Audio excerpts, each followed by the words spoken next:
Hello, everybody. Welcome back to the channel. My name is Danny Taylor, co-owner of Vegan Proteins Online Coaching, and today we're going to be reacting to Dr. Mike Isratel telling us why we should go vegan.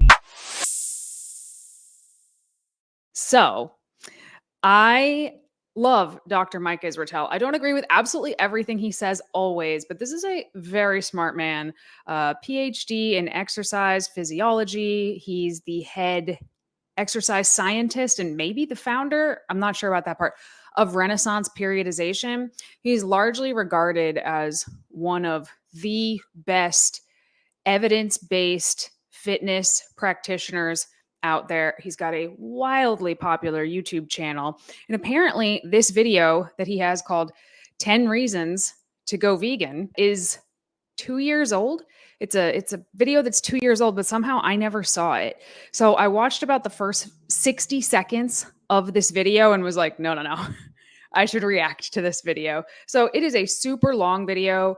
I don't like to chop videos up too much because I feel like it might misrepresent the video, but it's a 57-minute video by itself, and then I'm going to react to it. So I think we're going to have to chop it up and maybe skip through parts of it. But I thought it would be really interesting because I have no idea what he's going to say at all. Is this going to be a troll video? It could be. I don't know. Let's find out. Now, the big question here, and it's going to be the big question the entire time through the talk, is veganism the way to go? Now, to begin, most vegans sure think that's the case. And quite literally, not only do they themselves go vegan or have gone vegan, but they're very, very keen on, how do I put this best? Being interested that other people go vegan too, right? Being very interested. However, unfortunately, many but not all vegans, even in the public space, often struggle to communicate the best advantages of veganism and the best points for veganism. But that's totally understandable because a lot of vegans come from a place of being very, very upset, rightfully so, at animal suffering. Wow, I'm already kind of surprised. This is not the direction I thought he was going to go. So I read the little card here. Most vegans think it's the way to go, agreed, but they don't communicate it very well, which is understandable because we're pretty emotional about how intensely upset we are about it. But the issue is not super simple. There are lots of dimensions to consider, and the answer to is veganism the right way to go are often spectral, not either or, better or worse. I've taken a stab at considering 10 factors for deciding on meat consumption. All right, so this is already quite different than what I thought it was going to be. I like the fact that he says justified in being upset. I agree. I am very emotional about this sort of stuff. That is, I've tried very hard to not speak about veganism when it comes to educating others from a place of emotionality, because like he said, I don't think that is the best way to reach people. People don't like to deal with emotional people. So even if you feel strongly about this, I agree. And, it's hard to have equanimity in the face of essentially mass slaughter, which is really what industrial farming is. So if you come to veganism because you're really, really upset and emotional about mass slaughter, which damn well should be, by the way, it can be really hard to shift gears and talk to a person who comes into the discussion either already against veganism to some extent, or just quite neutral. And then, even if they're neutral, a lot of times, accusing people of being, for slaughtering or being a murderer by proxy is kind of like a really sort of not the best way to convince anyone of much of anything. Because usually if your first and maybe even only argument is a grotesque insult, even if that insult carries a lot of veracity to it, a lot of people just turn you away. But there is still... I just skipped ahead by accident. But first of all, Dr. Mike Isratel is one of the funniest bastards on the entire internet. He's incredibly witty. I don't know how much of that we're going to see here, but he is. But he's totally right. Nobody likes to be immediately put on the defensive. Nobody. You hate it. I know you hate it because I hate it because we all hate it. So if you say something that's going to come across as attacking someone's character, like when someone says like, oh, I love animals, and you say, are you vegan? And they go, no. And you go, well, then you don't love animals. Ooh. You just lost that person completely. Like, listen, I understand the sentiment, believe me, but that is not a good way to talk to people or about veganism in general. Quite a bit of nuance there and a lot of personal choice for you, the viewer, to make. So, without further ado, factor number one, I ranked these, by the way, roughly in my assessment of the order of importance. Very roughly, so plus or minus here. And we're dealing with spectral qualities here. They're on a spectrum. There's not like this is good, this is bad. So for most of these, some of these it's like pretty clear. For most of these, it's like really not bad, possibly even good, all the way to terrible. Okay, so I'm just looking at his little chart that he has here, where it looks like all the way on the what I'm going to assume is the less bad side of things, or the least bad. We have lab meat, then insects, then crustaceans, then fish, then chickens, cows, and pigs, and then farming and eating highly reflective humans. Okay, so that's like, I'm going to assume what he thinks the spectrum of like best to worst is. And I don't entirely agree with what is there, but I get the idea, and I do happen to think that most human beings would agree with this sentiment already. And we're going to talk about how eating animals, why eating animals, or using them for various products can be anywhere on that scale. So here we go. Pain and suffering. Fact of the matter is, being killed feels bad for almost all animals, most animals, okay? And for very many animals, including very commonly farmed ones, chickens to a pretty good extent, cows to a huge extent, and pigs to an enormous extent, probably being killed and slaughtered and being factory farmed feels terrible. Really, really, really, really bad, right? But to put this in context, there are degrees here. So there's a spectrum. For my assessment, and these are just kind of examples, but I think they lie relatively accurately in relation to each other on the spectrum. And you can probably see them right there. Here's the deal.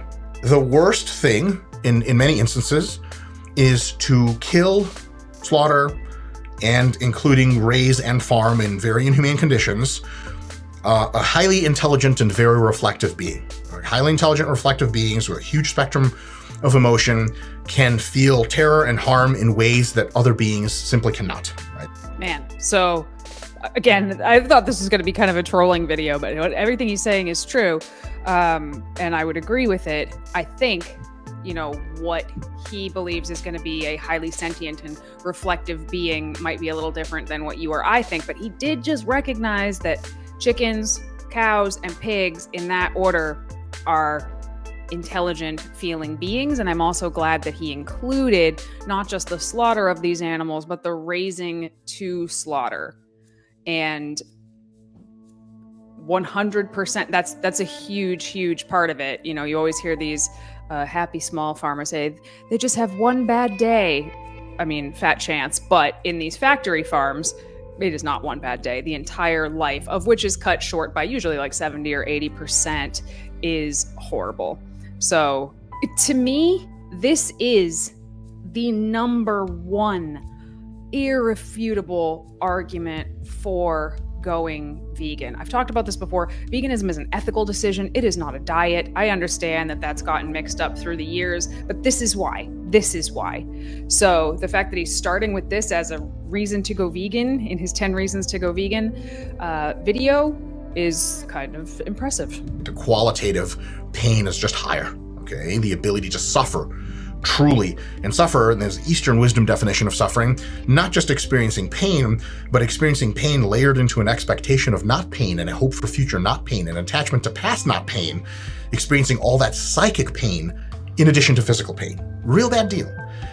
So the beings that experience that the most are highly reflective and intelligent humans. So if we were to farm and eat highly reflective and intelligent humans, we'd be doing like the most terrible possible crazy thing. Tons of pain and suffering is caused.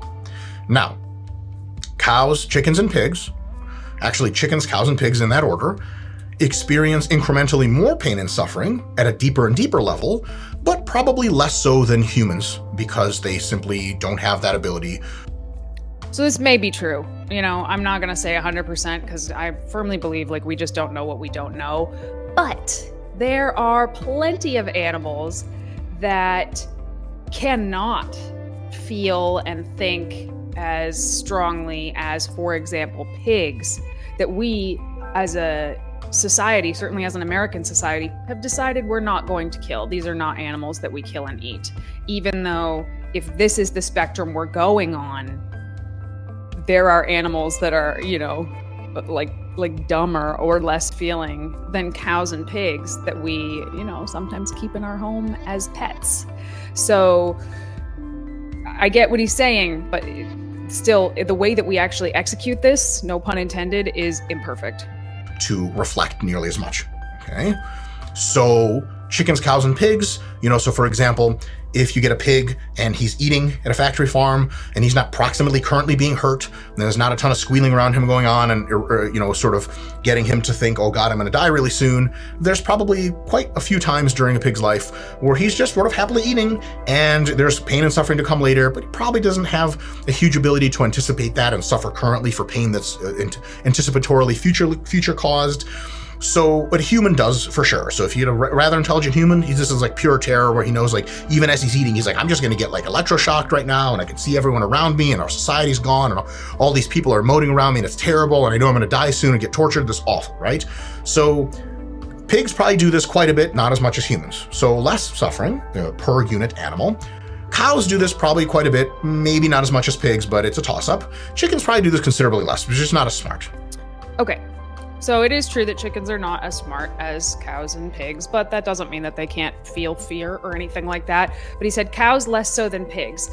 This may be true in a vacuum, that if everything's kind of all right around them, then they're doing all right. But we forget that in the cow industry, the dairy industry particularly, those mothers may not be actively about to be slaughtered, but they certainly carry animal all the way to birth and then have it immediately taken away from them. And it is brutal, absolutely a horrific act that we commit against these dairy cows. And then, of course, it's just so we can steal the baby's milk and then we send the calf away to become veal, like killed literally as an infant cow, because all cows in factory farming are killed as babies, children. They're all way, way younger than they would be if they were just left to live a long life. So veal cows are basically like killed as infants more than just babies. Right. Then you keep moving down the spectrum. What about fish? Okay, there's a considerable amount of debate in the technical literature here in neuroscience about what it is fish think and feel. And seemingly something like a consensus is like probably not much at best. Not much at best, or sorry, at worst. And at best, maybe they don't actually have an emotion, anything analogous to suffering. They're more automaton-like, but maybe not. Maybe they do have some kind of basal emotion, so they have a capability to suffer, though much less than other more advanced species. Moving down to crustaceans and things like crab and shrimp and lobster, it's really a toss-up. They're probably mostly automata-like, where they're kind of... So I can't remember the name of the book, and it's going to drive me nuts. I just tried to Google it, but there is a book about how fish feel and think more than we thought they did. And I've met the author, and the name of the book is escaping me. If I figure it out, I'll throw it up on the screen here. But it is a very interesting book. He's moved on to now crustaceans here, and I don't know. I don't know the literature on how much crustaceans think or feel. I think that probably varies a lot from, say an oyster to a lobster. I'm not sure, but some of the things that we do to those animals is pretty horrific. And then below crustaceans, he goes down to lab meat, which I'm curious what he's going to say about that. So I'm just skipped forward a little bit. Suffer and feel pain to the same extent. That's actually categorically false. And it's by no means clear that insects, crustaceans, and maybe even fish have pain and suffering at all. Maybe fish, definitely chickens, cows, and pigs, so on and so forth. So here, we can start to see this on a spectrum and kind of appreciate, okay, if someone says, well, animals don't suffer, you're like, what about pigs? Like, nah, pigs, they don't feel pain.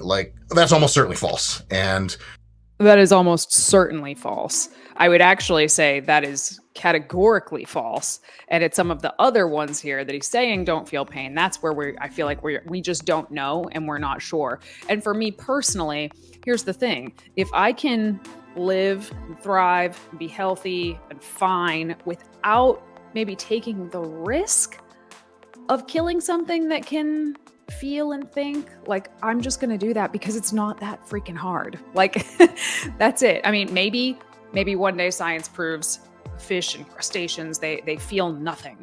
I'm still going to feel good about my choice that I didn't like just eat it just because I thought, well, maybe they can't feel anything. Nom, nom, nom. It's kind of like, if you've ever had a loved one in a coma or something like that, which I have actually. My sister was in a coma for a while, and there were a lot of people that hypothesized that she couldn't hear, she couldn't think, she couldn't feel, she was basically brain dead.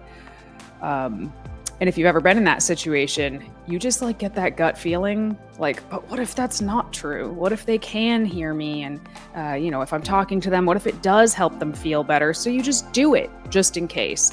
I guess some people would call that faith. I don't consider myself to be a particularly faithful person, but I do tend to go with my gut instinct, and that's just what my gut instinct says. Like, okay, what if it can feel? What if it, I'm not gonna hurt something on the chance. I'm not gonna hurt something unnecessarily. I'm sure I step on bugs and stuff as I'm walking through fields, but I'm not gonna go out of my way to hurt something that may be able to feel pain, fear, et cetera, et cetera. There are other reasons, I would say, to not mass slaughter lots of things, even at the lower end of this list, which maybe he'll talk about in a bit. So yes, we probably should feel at least very, very bad about hurting pigs, cows, and chickens. So here we can start to see this on a spectrum and kind of appreciate, okay, if someone... Okay, so it ends with lab-grown meat. I don't know if he talks about that, but I'm assuming the idea is like if it's grown in a petri dish, there's basically no suffering, so that's not bad. And I kind of agree, actually. I know that's not entirely true for some of the lab-grown meats. It does actually start with a sentient being that they have to get cells from, which I don't know a whole lot about that because me personally, I'm not interested in lab-grown meat. I don't need it. It's not for me. But for somebody who is like a meat eater, if they're able to grow certain things in a petri dish, for example, I saw yesterday that someone came out with an egg white protein that is made in a petri dish from yeast. So it's completely vegan, but structurally identical to egg white protein. That's fascinating. That's awesome. Like, I don't want it. I don't need that particular type of food in my body, but for other people, wow, what a step. Says, well, animals don't suffer. You're like, what about pigs? Like, nah, pigs, like, they don't feel pain. Like, that's almost certainly false. And so, yes, we probably should feel at least very, very bad. Okay, what if we take an equivalent human intellectually to a pig? Do we care about them? And if we don't care about them, if it's like intellectual ability and ability to suffer, if we scale a human down, actually find a real human that's roughly the intellectual equivalency of a pig, which you can find with severely mentally disabled folks, then is it okay to eat mentally disabled folks? Wow. Yeah, didn't see it going that way at all. So basically he's saying if we don't eat cows, chigs, and pickens, please, I'm done. Cows, pigs, and chickens, if we don't eat them because they're so-called like dumb, they can't feel things, they don't think very intellectually, there are humans that exist that have the same IQ or lower than some of these animals. And I think, and I assume everybody just got the same kick in the gut feeling like, well, can you imagine if we use that reasoning as justification to eat these people? Obviously not. Nor should we. That's absolutely insane. And as a side note, one of my all-time favorite YouTube channels, which I've thought about making a video about my favorite YouTube channels because a lot of them have nothing to do with veganism. One of my absolute favorite YouTube channels is called Special Books by Special Kids, and they're interviews with people. It started with kids, but now it's kids and adults with very unique and interesting special needs, telling their stories, or their families telling the stories. And it is really, I just think it's a really, really important channel that there are people out there that, we may think of as not being able to think or feel because they're nonverbal, they can't move by themselves, they need help doing absolutely everything, they need constant care. But when you talk to the people that know them, they can affirm that no, they do have feelings, they do laugh, they do think things funny, they do love, even if we can't necessarily see it from the outside. It's a great channel, but wow, this was not the direction I was expecting him to go. Here's the deal. There's a profoundly good reason why it's not nearly the same thing and not nearly okay. Here it is. Let's just walk down this path, crazy hypothetical. Hang in there with me, I promise there's a point. So let's say we sort of fall for that argument, say, you know what, fine, I'm gonna be consistent. If I can eat a pig, I think it should be legal for people to eat mentally retarded individuals. Crazy to say that, right? Sounds crazy, sounds as crazy as it is. And we say, okay, mental retardation in the technical literature is a 70 IQ cutoff, okay? And then let's say, find a family, and there's 2 siblings in the family, brother and sister, brother and brother. Just for the record, I hate that word, but I mean, he's not using it as a slur. He's using it as in the scientific literature here. But I'm just reading alongside his little cue card here, and he's talking about, do we value human beings less when they have a lower IQ? I'm sure there are some people out there that do, but do we value them less to the point that we think it's okay to eat them? And is that the precedent that we want to set? That it's just quote unquote low intelligent beings that we think are eatable? And I would say, I think most people can get on board with, no, we absolutely do not think that. We should not think that.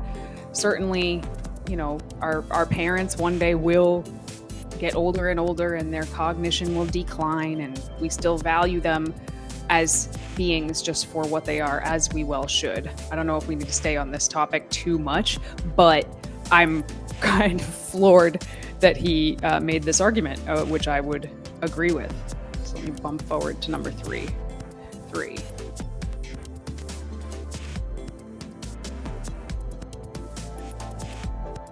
Gotta be close.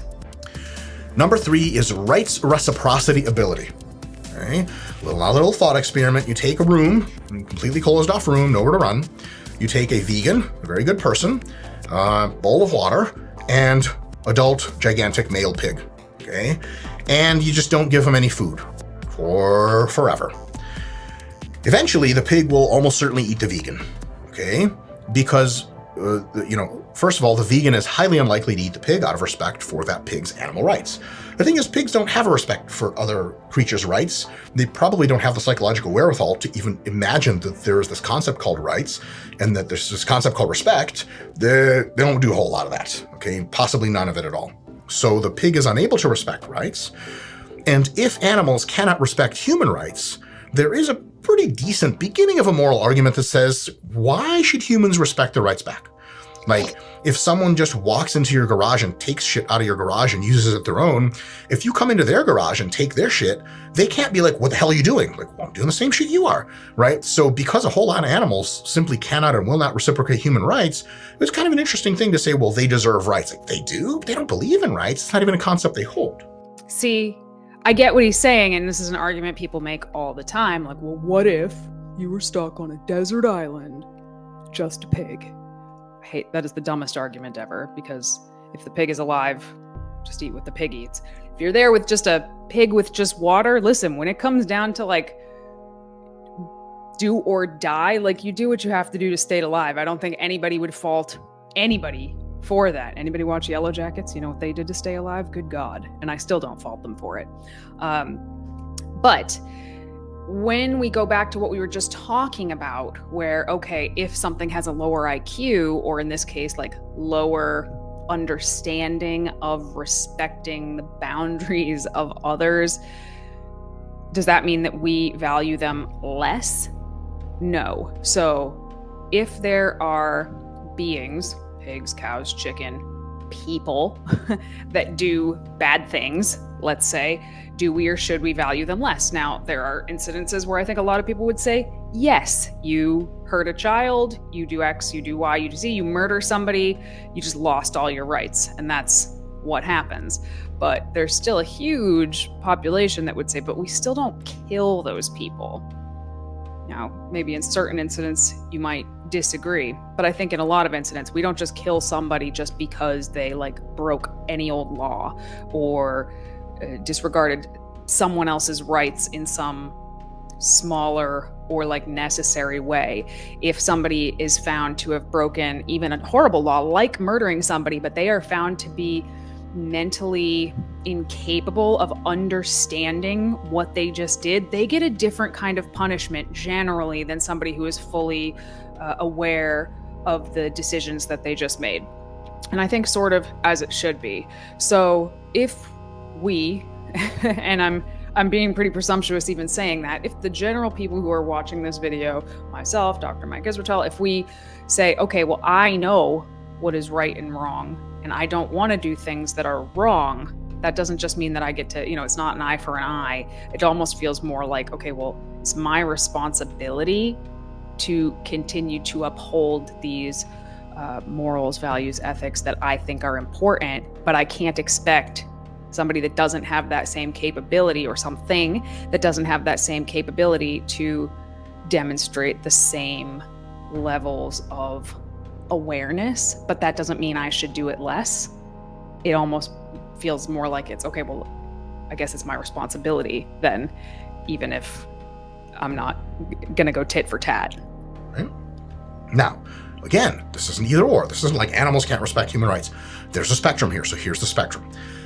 At the very tail end of the spectrum, on the super, super bad side, is if we eat rights-respecting humans. Okay, go back to like in the Holocaust, no one was eaten, but you just go back and just imagine the Holocaust. Okay, you got some person that's an electrical engineer today, and tomorrow they're in a fucking cage, and you're like, I shouldn't have to respect their rights. I'm like, why? They can respect yours. Like, the mental gymnastics are really painful, right? So if you are eating, consuming as meat, formally rights-respecting humans, you're doing, from a rights reciprocity ability perspective, a terrible, terrible thing that's very difficult to justify, if not impossible. Okay, and I'll add, these are not like wild animals that are in the forest and we're out there with a spear where it's like we're more or less all equal.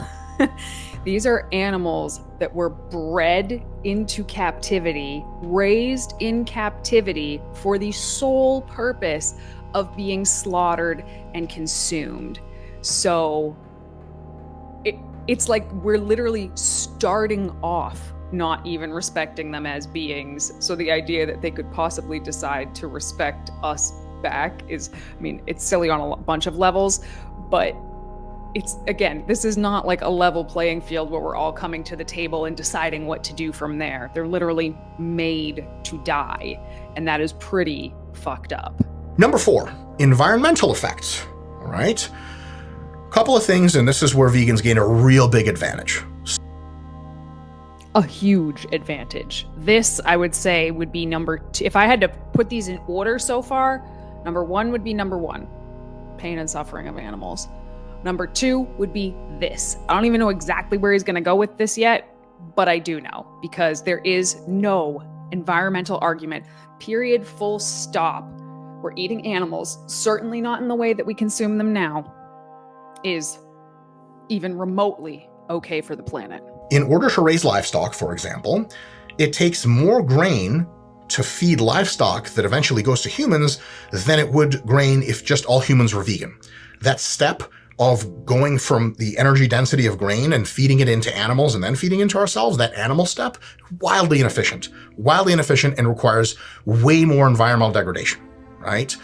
It takes up a ton of land area, it pollutes a lot more. If we didn't have animal agriculture, there would be significantly less pollution. So check, super easy one for the vegan cause. Factory. Like significantly less, like probably close to 50% less pollution. There's different statistics out there, but factory farming and automobiles, those are the top polluters in the developed world.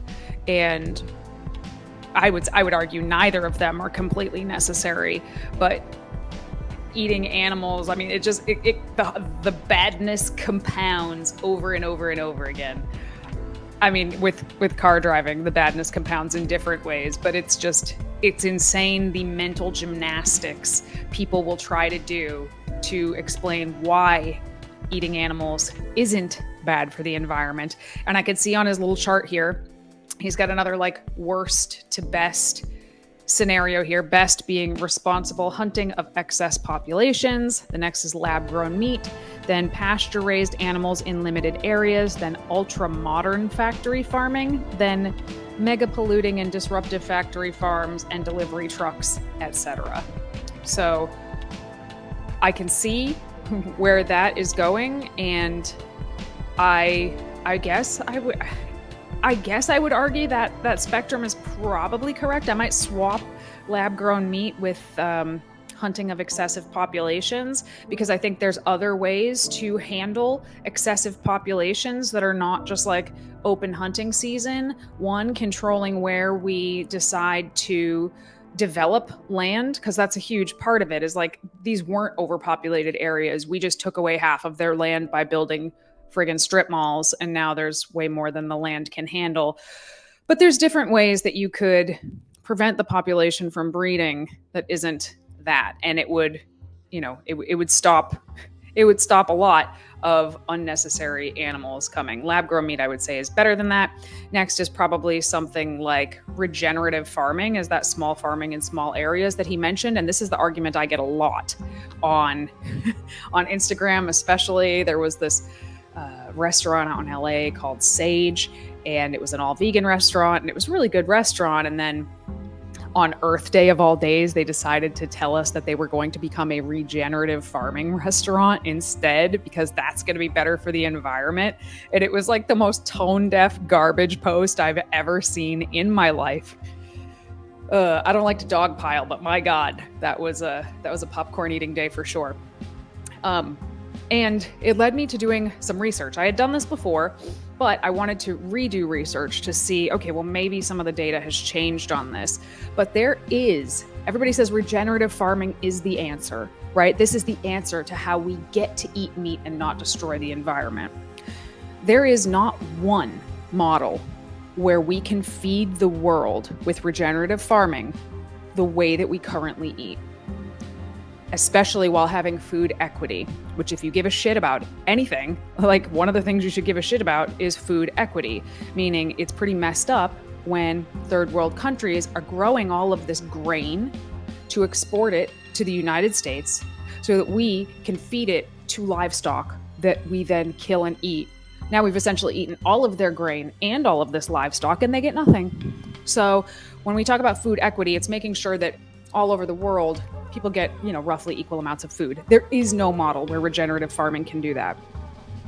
The most optimistic model of regenerative farming that says we can feed the world with equitable feeding across the world if and only if we have an 80% reduction in animal product consumption worldwide.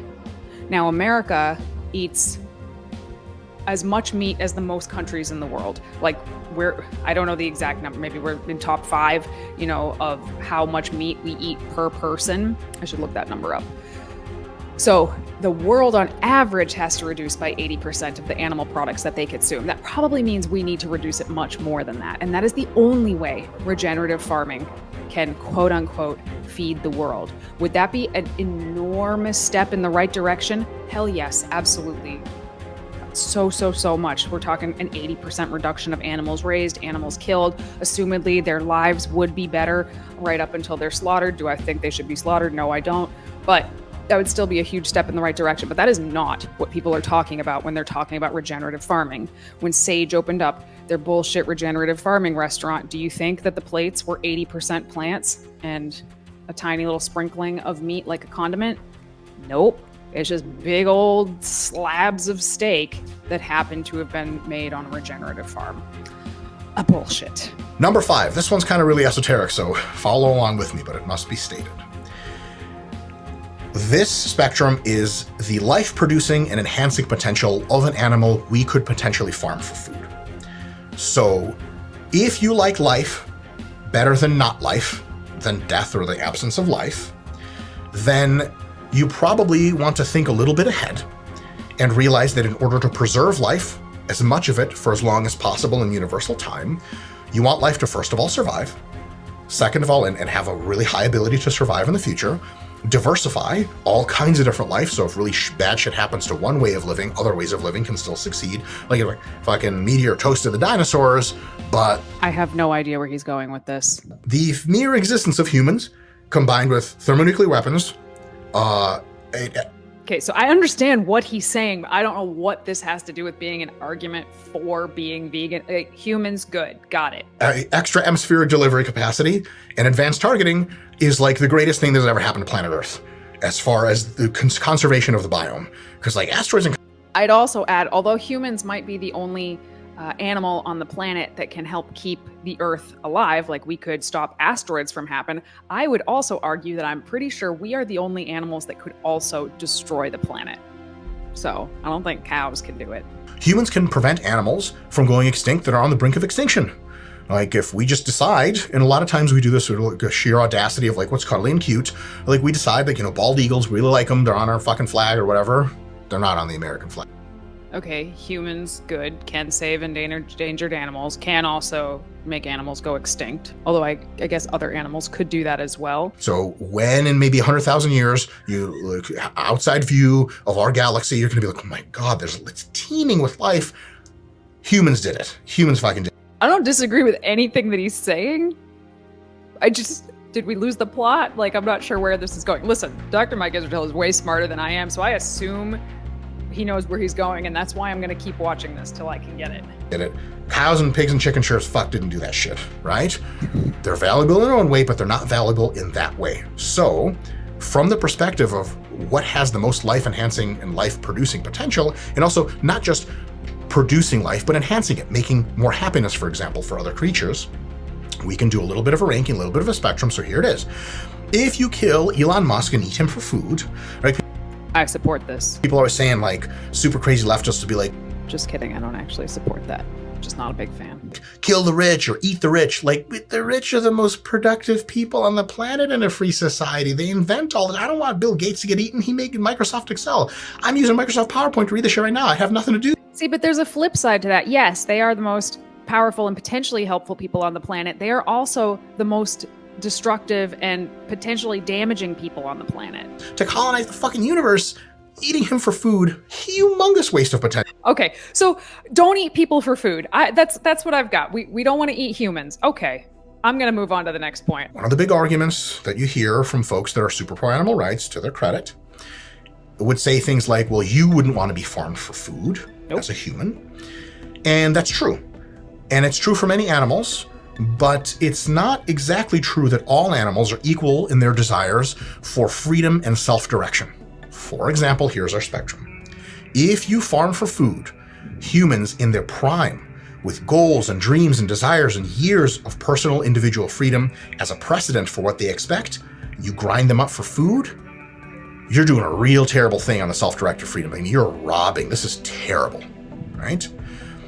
Next worst thing, just as an example on the spectrum, is if you take like bald eagles, which are condors, like they have an effective range of hundreds of miles. They like to do this shit. They don't like to do anything else. They fly around real slow. Okay, so I get what he's saying. Certain animals tend to want to travel further. They're more interested in it, which is why certain things like Lolita being stuck in that SeaWorld tank for her entire life until she died was so tragic, among other things. Like normally she would have swam thousands and thousands of miles in her life, but she was stuck in a tiny little tank her whole life. But this goes back again to like point number two, like just because a creature doesn't do certain things on their own, does that mean we have the right to kill them? You know, like there are certain animals that, yeah, like you said, they'll travel in a 1 mile radius their whole life. Do they deserve to die? There are some people, human beings, that will never be able to get out of a bed on their own. Should they die? Like, I just don't think, I get what he's saying, but I just don't think that's a good enough reason. And I guess the reason why he's presenting all of these sort of spectrums is for that very reason. Like what I just said, that is my opinion. That's how I feel. That's why I choose to live my life the way that I've chosen to live my life. There are other people that are going to disagree. I mean, there are people that do think that human beings that can't ever get out of a bed on their own for their whole life should be put out of their misery. I think that's terrible, but those people exist. So I get where he's coming from. I know where I stand on that. Number 7, suffering of bystanders. Okay, it causes a lot of people a ton of psychological pain to know that animals are being killed en masse, right? I mean, it's definitely something to consider if you're compassionate. It should bring you no joy to know that right now there's an industrial grade slaughter of pigs and cows and all these other animals in unreal, insane conditions. It's not hurting you personally, but holy shit, is it fucking evil? That's definitely a thing. And if you're saying, hey, look, you can be vegan if you want, but just let me eat my meat, which is what most people say, it's really fucked up, because it's like saying, like, hey, look, like, you know, like, let me have my own little holocaust of people I hate. Don't you worry, you know, you like people. I have to say, this non-vegan has compared animal slaughter to the Holocaust at least twice in this video, and that's really surprising, because anytime a vegan even alludes to the fact that this is genocide that is happening, people are like, how dare you make that comparison? And it's like, I'm not saying it's the same thing. I'm saying, can you see that there might be some parallels here? No one's saying it's the same thing. At your own, I'm never going to come after your people. I just want to, you know, have my own people to torture and kill. Like, and this is a great point as well. This is what a lot of people say, like, you can do whatever you want with your life, but don't tell me what to do with mine. And I get it. And I don't tell people what to do with their lives for that very reason. I understand I can't. Like, I can't tell anybody how to live their life. I mean, I can't even tell people they have to go exercise. Like, they won't listen to me. To think I could tell people what they can and can't eat or should and shouldn't eat, and they would actually listen to me is a pipe dream. But can you see how people would be so kind of grossed out by that concept of you do yours and I'll do mine, when like yours is trying to not hurt anything unnecessarily and yours is knowingly doing these things that we think are horrible. Like, it is a really hard line to hear. Like, just don't tell me what to do with my life. You have your freedoms, I have mine. And from a vegan standpoint, what you're thinking is, yeah, you're talking about your individual rights while you're actively taking away the rights and life of other beings. So isn't that ironic? Like, it is pretty ironic to be like, you just live your life and I'll just live mine killing things. And it's like, you could understand why vegans might be kind of upset about that. But I'll be honest, this is not where I thought he was going with the suffering of bystanders. What I actually thought he was going to talk about was the suffering of slaughterhouse workers. So slaughterhouse workers have huge amounts of PTSD and other trauma-related disorders. They're incredibly taken advantage of and underpaid. Half of meatpacking and slaughterhouse workers are Hispanic, 1/4 of them are Black, and they're literally like marginalized populations that are being taken advantage of to do some of the dirtiest work that there is to do on Earth. Like, it's one of the most brutal things a human being could possibly have to do for work. And there's a reason that a lot of these people don't stay there very long. So a lot of slaughterhouse workers become suicidal shortly after starting their job. They deal with 4 times the likelihood of dealing with depression, anxiety, and other types of psychological distress than people that don't work in slaughterhouses. That is where I thought this was going. But he's talking about just the general pain of knowing that this is happening for anybody. But imagine being an exploited worker forced to kill, usually in pretty horrific ways. I mean, is there a good way to kill something? I doubt it, but I mean, they're pretty horrific the way a lot of these animals are killed. What is happening to those people? Do we care what happens to those people? Do you know how many of these slaughterhouses have been exposed for having underage workers in them? I mean, it's terrifying. Number 8. This one's really straightforward. Rarity and conservation. Okay? There's value in not killing off entire species of animals, if for nothing else than scientific purposes of just knowing they exist, studying them, and sort of admiring all the beautiful taxonomy of nature. So on that note, Like if you're hunting and eating bald eagles and they're fucking endangered, what the fuck? That's insane. Don't do that, right? And I don't know anybody that's eaten a bald eagle, but I've heard lots of stories of people traveling over to Africa to either hunt endangered exotic animals or try certain dishes that contain endangered or exotic animals. Is like generally a very rich person thing to do. Gross. But I mean, is this really an argument that I find people make against veganism? Not really.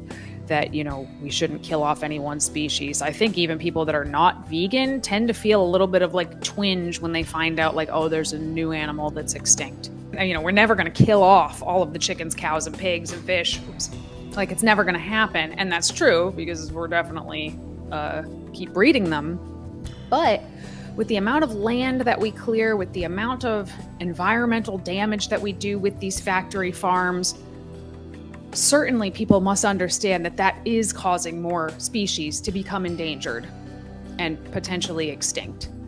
Like, we are wasting our resources, our precious, precious resources, raising and killing animals for food that we don't really need to kill for food.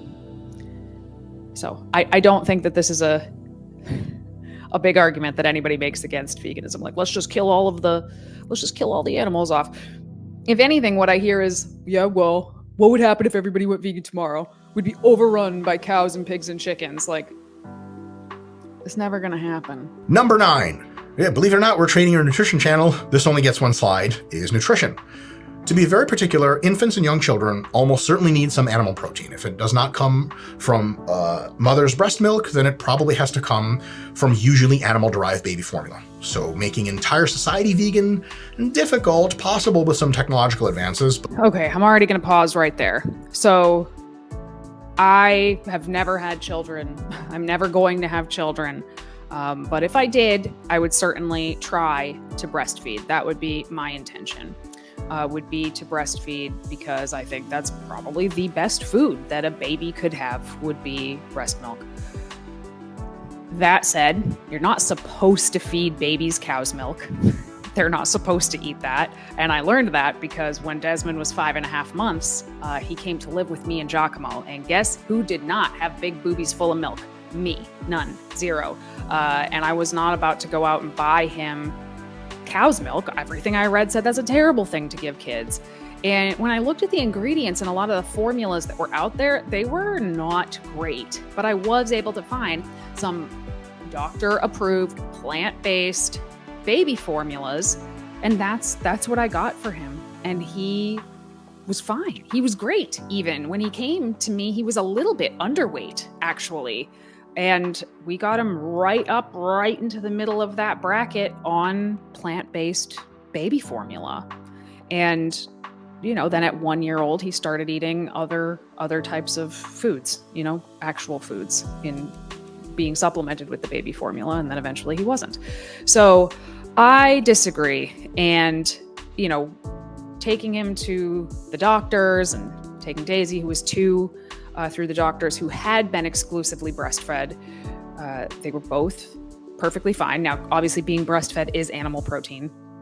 So in that regard, I guess I can't say for certain what would have happened had Desmond just been fed that formula from birth and nothing else. I don't know. He had 5 months of being breastfed first.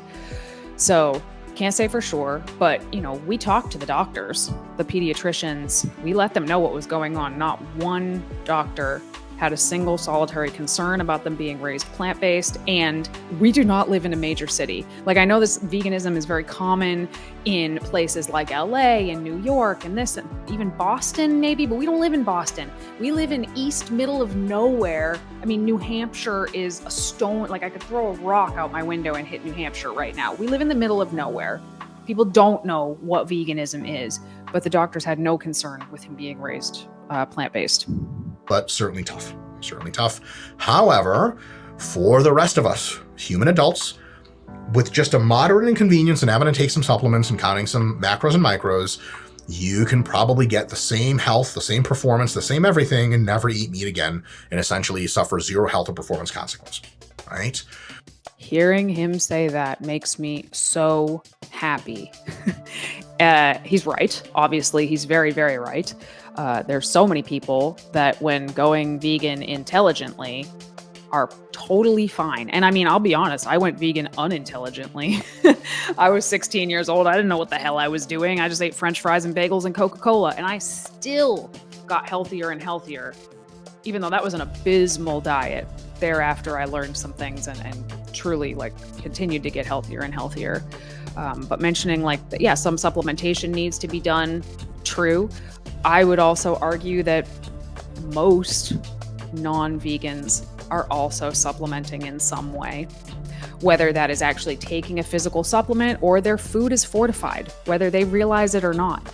I had somebody claim the other day, like, you can't get blah, blah, blah, vitamin D in your soy milk or your almond milk or whatever. First of all, yes, you can because it's fortified. Secondly, they were comparing it to cow's milk, which guess what, dude, is fortified with vitamin D. It's added to it. And we don't even talk about the fact that all of these farmed animals, cows, pigs, chickens, they're all injected to shit with supplementation of vitamins, minerals, hormones, antibiotics, whatever, so that animal just becomes like a middleman of supplementation. So to say, oh, well, I eat this, so I don't take any supplements, I just eat whole foods. I mean, there's an argument to be made there for the fact that this animal was given lots of vitamins and minerals to get it to a place where you could eat it and also get those vitamins and minerals. Now, if you have seafood and fish, then you can get ultra high quality protein and really, really healthy animal fat very easily. And hint, hint, wink, wink, it also ranks really low on animal suffering and a ton of the other spectra because it's just not the same as eating like a pig with 50. He's right. He's right in that hitting protein macros using certain animal proteins is easier because most animal-based proteins do not come with their own carbohydrates, and some of them are very low fat or no fat, some of them are high fat. Here, when he mentions high fat and fish, he's probably talking about things like salmon. He is right in that hitting macros can be easier as hitting specific sets of macros, I should say, can be easier as a non-vegan. But when you're getting into fitness and nutrition and learning about macros, there's a learning curve, whether you're vegan or not. And when you're vegan and you're trying to learn about macros and how to get this, that, and the other, you just have to learn a different set of foods. You might have to do a second or third Google search rather than having the very first Google come up, because it's going to come up with chicken and eggs and milk and this, tuna, blah, blah, blah. You might have to go a little deeper than that. But it's really, once you know it, it's like riding a bike. You just know it. As far as it being lower on the animal suffering scale, probably. You know, oh, that's the name of the book. I just remembered it. What a Fish Knows. It's probably lower on the animal suffering scale than factory farms. Of course, you have to take into account that, you know, one pig might have, I don't know, 200 pounds of meat on it, whereas one fish might have a couple of pounds. So there's more actual creatures being killed with the fish than there is with the pig. So it's like, how do you equate that? I don't necessarily think you can, but I think the better argument for not eating fish is actually environmental, because the oceans are being like just ravished with the fishing industry, and even farmed fish are causing tremendous amounts of destruction in the oceans as well. So I don't think that's the best option. And I also want to add, I don't think that any option is perfect. I don't think that veganism as a standalone is like absolutely the most perfect thing. I think for me, it's the best choice in an imperfect world. Trillion different emotions. You eating a shrimp, I subsume it has few, if any, emotions at all. Probably no emotions at all, right? So on nutrition, the vegan argument is great, but I don't want you to think that I'm saying the vegans won that argument. What I want you to think is, if you think you have to eat like dead, bleeding cows, bullshit, you don't have to fucking do that. And if you think you have to go vegan and you get all these nutritional benefits that are special, also not true. There's nothing special about being vegan. You can be just as healthy being not vegan. And a very interesting trade-off for really, really optimizing health and the morality of the situation on all the other spectra is like eating seafood and fish seems to be a pretty good middle ground. Lastly, and I do mean lastly because this is by far the least ranked thing when I start. Okay, I thought he was going to go further into nutrition because he's Dr. Mike Isratel. I thought for sure he would, but he didn't. So, you know, here's something I do want to say.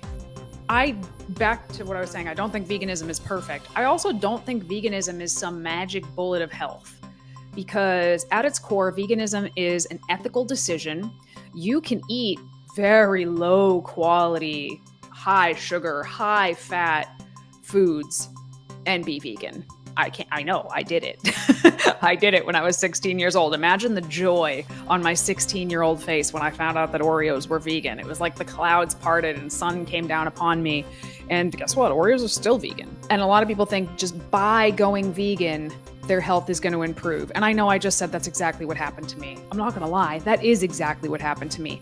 But if you are already a health-minded omnivore, or a vegetarian or pescatarian, and you think just going vegan is going to improve your health alone, it's probably not. You're probably going to have to learn some things. Like I just said, there's a learning curve. There are some things that I think will improve. By definition, your cholesterol is going to get better because you are no longer eating any dietary cholesterol when you are fully plant-based. Your saturated fat is probably going to decrease if you're not, eating a bunch of coconut oil or Beyond or Impossible meat, which has got a bunch of coconut oil in it.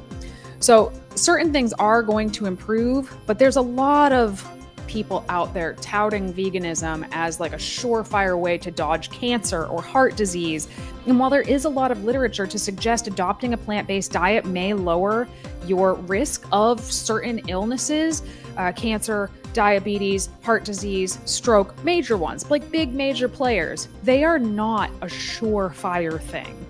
And I just wish that more vegan practitioners out there would say this. Like, listen, I want you guys to go vegan more than anything. It would thrill me to know that people that watch this video decided to go vegan, because I think it is one of the best decisions a person can make for so many reasons. But if you think it's going to be a surefire ticket for you to drop 50 pounds and that's why you're doing it, you may very well be sorely disappointed. If cancer runs in your family, it's probably a good idea for you to adopt a plant-based diet, but that doesn't necessarily mean you're home and free and clear. You're free and clear till the end of time. It just means you reduced your likelihood. And even then, you can eat in such a way where that may not be true. So, okay, let's go to his last point here. Saying, probably tend to agree, is taste and enjoyment. Okay, almost everyone has the desire to eat meat. It is a human universal termed meat hunger. It has its own term. Okay, you can just be regular hungry and you can be meat hungry, where they feed you and get as much bread and beer and veggies as you want, and then you're like, I want fucking meat. Even vegans have this, which is why vegan cuisines often have fake meats that are designed to replicate the texture and taste of meat. Okay, really illustrating that humans did co-evolve with eating meat substantially. So I don't know if he mentions like vegans have a lot of mock meats and stuff like that. That's true, but I don't think it's necessarily because of meat hunger. So I went vegetarian when I was 8 years old, and I never experienced any meat hunger. I didn't even like meat, which was why it was very easy to go vegetarian at 8 years old. But I think the reason that we have so many, because people are like, oh, well, if you hate meat so much, why are you eating stuff that looks and tastes like meat? First of all, if you like meat so much, why are you eating chicken that looks like a nugget? Please. But the reason that I think we have so many mock meat alternatives has more to do with memory and nostalgia. Oh, I hate those thumbs up that pop up everywhere. Memory and nostalgia and comfort. A lot of us were raised with certain foods that now in our memory are tied to good times, happy feelings. Certainly they tasted good as well, right? Like, oh my God, I ate so many hot dogs as a little kid. I loved hot dogs. Guess what? I've been vegan for 22 years. I still love hot dogs. First of all, hot dogs are like barely meat in the first place, right? So it's not that weird to eat a vegan hot dog. But it's not because I'm like, ooh, my body is just craving meat right now. It's because hot dogs taste good and I like them and they remind me of cookouts as a little girl. And I like buffalo flavored anything. I would eat buffalo sauce off a boot, but it reminds me of going out to lunch with my grandfather. And, those flavors have just been like embedded in my brain. And because I had them for so long. So I don't know if it's necessarily meat hunger. I'd be curious to hear what you guys think about that. naturally, right? Which is probably pretty much settled science at this point. Another thing is that global cuisines, Thai food, Japanese food, you name it, Italian food, Burmese food,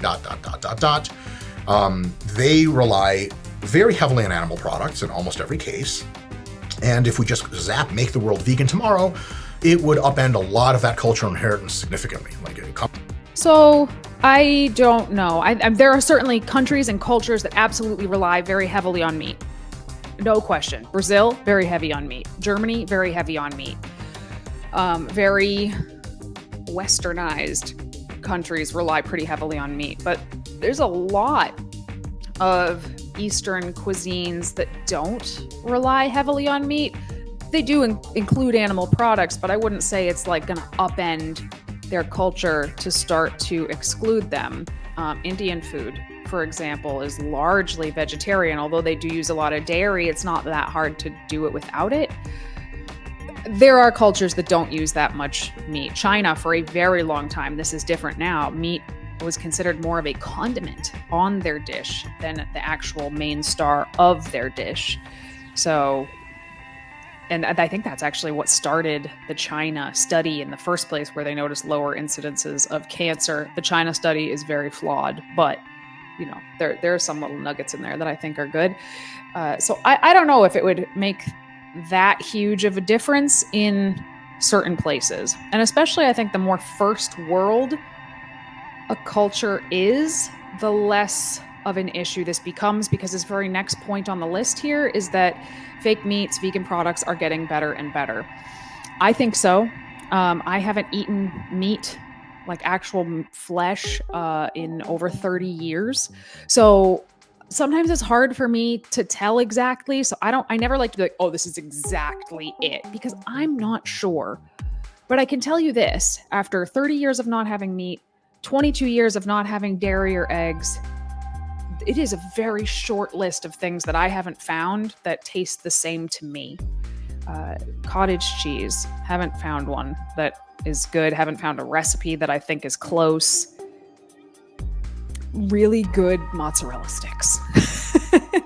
It's a really, really, really short list for me. And would I like to see a cottage cheese and a very good mozzarella stick that really stretches? Yeah, I would love to see that in a plant-based version. Can I live without those things? Yeah, I can. It's not that hard. So yeah, occasionally I'll give something to somebody that I think is really good, really close, and they're like, no, it's good, but it's not the exact same thing. And I'm like, okay. Other times I'll give stuff to people and they cannot believe that it is vegan because it didn't taste that way to them at all. Coming up to Italian grandma and be like, no more meatballs, grandma, use fake meat. She'd be like, what the fuck? Small concern, but it sure makes grandma pretty sad, right? Again, very small concern in the relative scheme.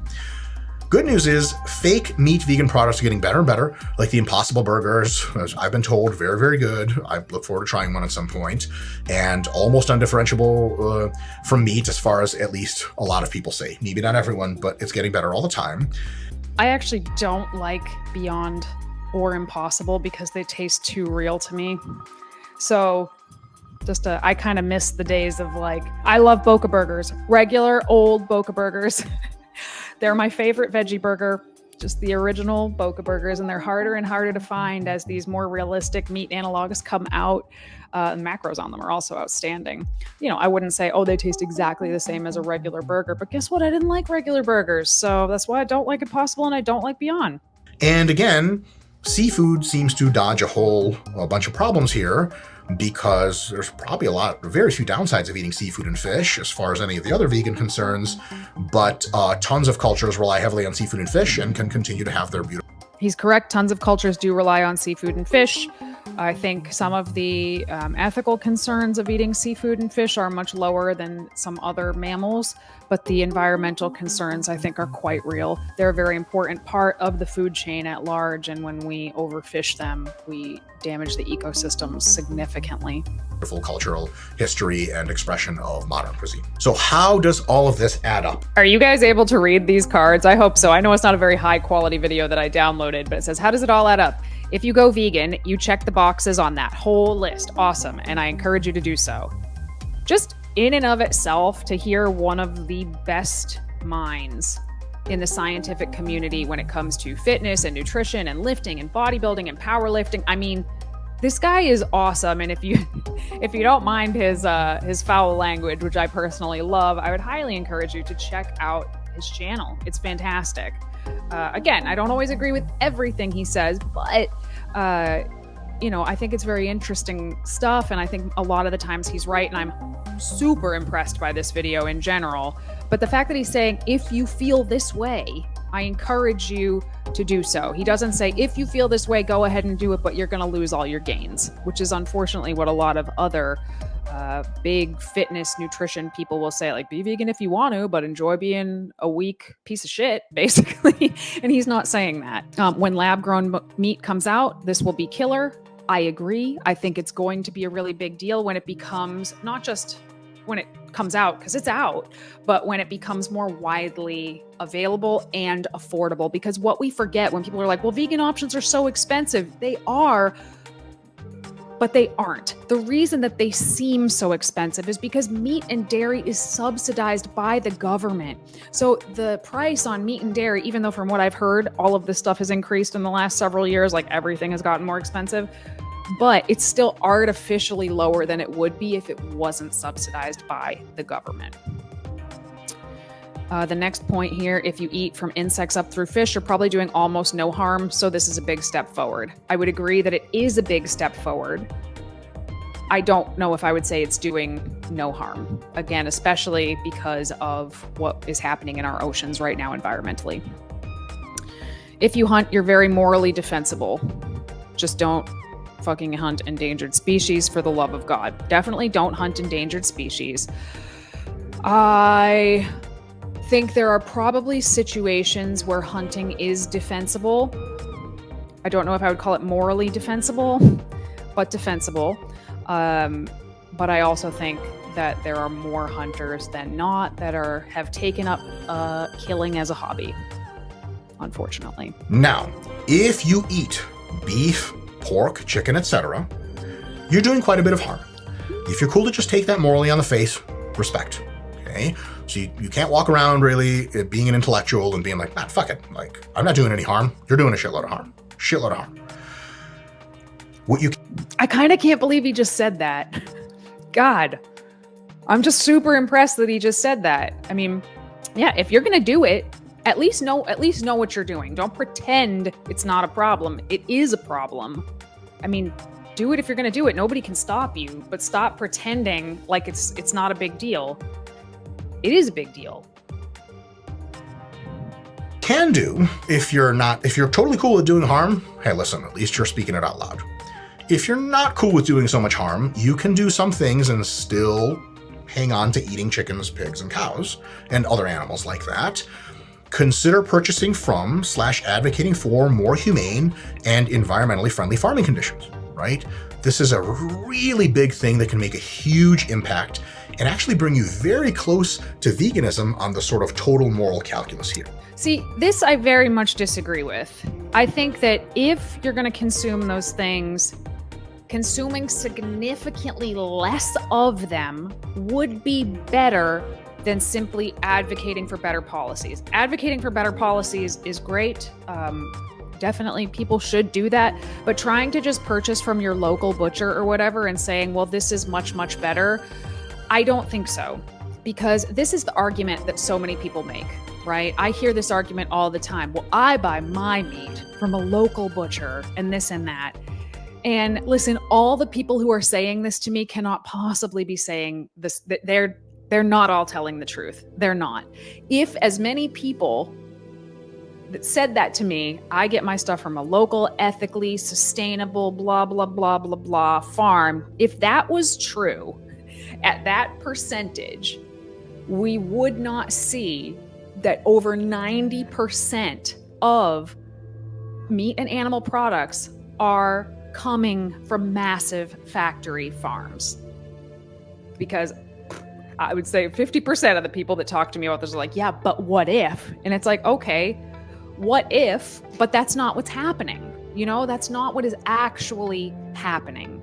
But a lot of people are using it as a talking point as if that is what's happening, while they go to Walmart and purchase their Purdue on the weekends. It's not what is happening. And like I mentioned earlier, if that is something that could happen on a grand scale, we would still need to reduce our consumption by 80% to have enough land to do it, because it takes way more land. Think about it. Oh, that freaking thumbs up. Think about it. If you have a cow in a stall for its entire life versus a cow that gets to wander around in a field and eat grass, which requires more land? Now multiply that by billions. We need so much more land to sustainably create these happy, humane farms. We need so much more land. We don't have so much more land. We don't have it. So in order to have everybody eat their meat from a happy farm, we need to consume at least 80% less animal products. So, I mean, is it theoretically a step in the right direction? Yes, but it's not what's theoretically, yes, but in reality, it's not even close to what is happening. Like, especially if the animals grow up happy, they're given medicine so that they don't die of really nasty diseases they would in the wild. They're fenced off and guarded from predators, because predators fuck animals in the ass all the time in the wild. And they grow up happy and around their friends, and at some point they're just slaughtered very humanely. Fuck, man, that's like maybe a net good. Right? So you can just continue to eat those animals and be morally like shake vegans' hands and be like, we're not doing any harm to animals. We're keeping them safe. We're keeping them, away from predators, keeping them healthy. And then at the sort of prime or toward the end of their life, But it's not the end of their life. That's the other thing. And I don't fault him for not knowing this. Why would he know this? Why would he know that they're killed like 25% into their natural born life? I mean, imagine I'm a farmer and I have a cow that is very friggin' expensive to raise and keep alive. And it's full grown at 25% of its life. I mean, let's picture a human being that lives to be 80 years old. It's very expensive to keep somebody alive till they're 80 years old. Basically fully grown at 20 years old. If the whole purpose is to feed that meat to somebody, what is my incentive to keep them alive for another 60 years when they're not going to grow? They're not going to make me more money. If anything, our meat gets like nastier as we get elderly. What's my incentive? There is no incentive. So even in the best case scenario, they're killed a quarter of the way through their lives. Like, I get what he's saying, and I appreciate this video probably, I mean, way more than I was expecting to like this video. There are still some holes in it that I don't fault him for not knowing. This is something that I've spent a good chunk of my life learning about, so that's the only reason that I know it. Some of these statistics I even still had to look up. I didn't know it was 50% of the slaughterhouse industry was Hispanic and a quarter of it was Black. I knew that it was largely minority, but I didn't know the percentages. But this I do know. Like, cows can live to be like 30 years old, but they're often killed when they're like 5 years old for meat. Because what is the point in paying for the land, the food, the medicines, the vitamins to keep them alive when they're not going to get any bigger? They're not going to make me more money after that. Long live capitalism, baby. So this concludes with him saying, if you care about animal and the planetary downsides and really want to do the most good, advocating for humanizing and cleaning up factory farming processes first. And there are industries out there that are doing this, and, there are organizations out there that are doing this, individuals out there that are doing this, and I think donating money to help those causes is really helpful. Writing to your representation is helpful as well. But on a personal level, also changing your own lifestyle. And that doesn't necessarily mean going completely vegan. It means considering some of these things that were mentioned in this video. It means, thinking about stuff as you're walking through the grocery aisles next time and being like, okay, where do I feel like I could maybe pull back a little bit? Or if you don't want to, at least know what you're doing. At least stop pretending that it's not bad. It is bad. I mean, if I were to take buckets of gasoline and just go set them on fire in my backyard for funsies, people would be like, hey, that's bad for the environment. And if I was like, nah, it's not. It's fine. Like, you'd be like, you're an idiot. Look at what you're doing. Like, that's kind of it. When you're participating in these industries that cause so much harm, like, you should be aware of it. And again, I don't say this from my high horse. Do you see this computer I'm on? It's a Mac. Now I bought it used, but I'm still I'm under no impression that there weren't bad things that happened in the world to get this piece of equipment on my desk, or this microphone in front of me, or this phone here to record me. Like, everything has a cost. And I think being more aware of those things, it's something that's important to me in my life. But, you know, I know that people have different values, and that's okay too. But if this is something you're curious about, I think that getting really real with yourself is a great idea. And to see somebody as non-vegan, because he is not vegan, Dr. Isratel is not even close to vegan, to see him make these very well thought out arguments to the best of his knowledge is really, really impressive. And I just have a lot of respect for people who are willing to learn kind of uncomfortable things about themselves and share that. I mean, he has such a huge realm of influence. I don't want to go read the comments on this video. I'm sure that's a dumpster fire, but I'm still very impressed that he put it out. Anyway, I'd love to know what you guys think about this. This was a really long one. I'm probably going to chop a bunch of it out because right now I've been recording for 100 minutes. But hopefully you guys enjoyed this. I like doing these reaction videos. If you have ones you'd like me to react to, I was thinking about reacting to Jeff Nippard's steroid video, maybe soon. What do you think? Let me know what you think. If you're interested in any kind of one-on-one coaching, you want to learn how to go vegan, you want to learn how to build muscle, burn fat, not lose your gains while you're going vegan, that is exactly what we do here at Vegan Proteins. Click one of the links in the description below, fill out an application. You'll hear back from us within a day. If you like the video, don't forget to like the video, subscribe, hit the bell, all the things I'm supposed to tell you to do at the end of a video, and we'll talk to you soon. Bye.